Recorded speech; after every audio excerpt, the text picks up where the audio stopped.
Selamat menyaksikan. Baiklah, Assalamualaikum warahmatullahi wabarakatuh.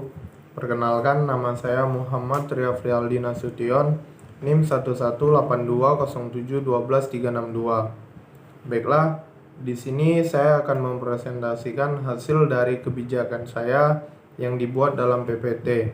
Dan pada video kali ini saya akan menjelaskan bagaimana hasil dari kebijakan ini, yaitu kebijakan desa tentang budidaya perikanan di desa. Mungkin langsung saja dengan latar belakang, yaitu pembudidayaan perikanan merupakan suatu hal yang tidak lagi asing bagi masyarakat sekarang. Kepala desa merupakan lembaga tertinggi desa yang mana telah bekerja sama dengan Dinas Perikanan untuk membentuk suatu kelompok petani ikan. Desa Makmur SP6 ini merupakan lokasi di mana pembudidayaan ini dilakukan, dan mayoritas dari penduduknya adalah menjadi petani sawit dan petani perkebunan. Kelompok petani ikan ini lebih banyak mengelola ikan-ikan air tawar seperti ikan nila, ikan lele, dan juga ikan patin. Kepala desa sangat berperan dalam kelompok petani ikan tersebut karena telah bekerja sama dengan Dinas Perikanan dalam rangka pengelolaan dan pemberdayaan ikan-ikan di desa tersebut. Kemudian pembudidayaan ikan oleh kelompok petani ikan ini tergolong budidaya semi intensif, yaitu bagian kolam berlapis dinding semenisasi dan lantainya beralaskan terpal.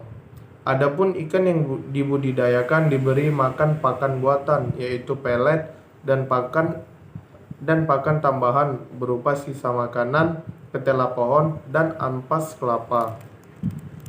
Adapun alasan dibuatnya kebijakan ini merupakan suatu bentuk kepedulian lembaga desa terhadap masyarakat desa dan juga sebagai bentuk pelestarian ekonomi lingkungan. Kemudian tujuan dari kebijakan ini yaitu menciptakan mata pencarian baru bagi masyarakat desa, yang mana nantinya selain bisa menjadi mata pencarian, hasil dari budidaya ini dapat dikonsumsi sendiri. Kemudian dampak positifnya yaitu menjalin kebersamaan dan membuat perkembangan desa. Adapun dampak yang tidak diinginkannya yaitu adanya pembeda antara satu dengan yang lain dan tidak berjalannya kebijakan ini. Kemudian manfaatnya adalah melestarikan ikan-ikan air tawar dan tentunya juga menambah mata pencarian baru, dan sebagian besar hasilnya adalah untuk dijual. Itulah manfaat dari kebijakannya. Kemudian untuk apa kebijakan dibuat? Yaitu karena wewenang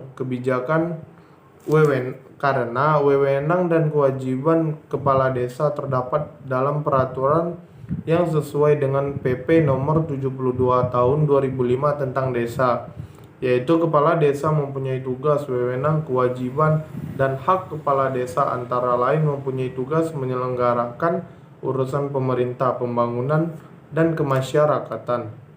Wilayah berlakunya lokasi kebijakan ini berlaku pada Desa Makmur SP6 yang terletak di Pangkalan Kerinci, Kabupaten Pelalawan, yang mayoritas penduduknya merupakan petani perkebunan kelapa sawit. Dan dengan adanya kebijakan desa ini, mata pencarian masyarakat bertambah dengan cara membudidayakan ikan. Kemudian adapun bentuk dari kebijakan ini, yaitu kebijakan ini dibuat atau dilakukan oleh kepala desa, ketua pemuda, dan juga lembaga daerah yang bersangkutan seperti Dinas Perikanan. Kepala desa berperan sebagai pembuat kebijakan.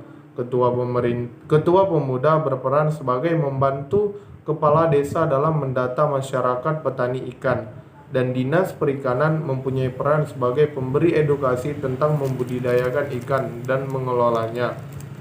Adapun dana yang didapat atau digunakan untuk melakukan kebijakan ini merupakan dana dari APBDes.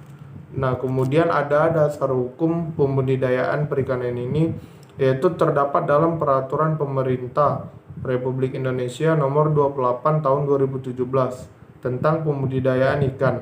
Dalam peraturan tersebut dapat dijelaskan pembudidayaan ikan memiliki peran yang sangat penting dalam mendukung upaya pemenuhan pangan yang sehat dan dapat diterima oleh seluruh lapisan masyarakat. Namun demikian, di sisi yang lain terdapat beberapa isu yang dalam kegiatan pembudidayaan ikan yang perlu untuk mendapatkan perhatian dari semua pihak, baik pemerintah pusat, pemerintah daerah, masyarakat maupun pihak-pihak lain yang terkait dengan kegiatan pembudidayaan ikan. Isu-isu tersebut antara lain terkait dengan pemanfaatan air dan lahan untuk pembudidayaan ikan, serta kelestarian sumber daya ikan dan lingkungannya. Oleh karena itu, diperlukan upaya pengelolaan budidaya perikanan agar dapat mencapai manfaat ekonomi yang optimal dan tetap menjalin kelestarian sumber daya dan lingkungannya. Baiklah, mungkin itu saja yang dapat saya jelaskan dari hasil kebijakan saya. Lebih dan kurang saya mohon maaf. Billahi taufiq wal hidayah. Assalamualaikum warahmatullahi wabarakatuh.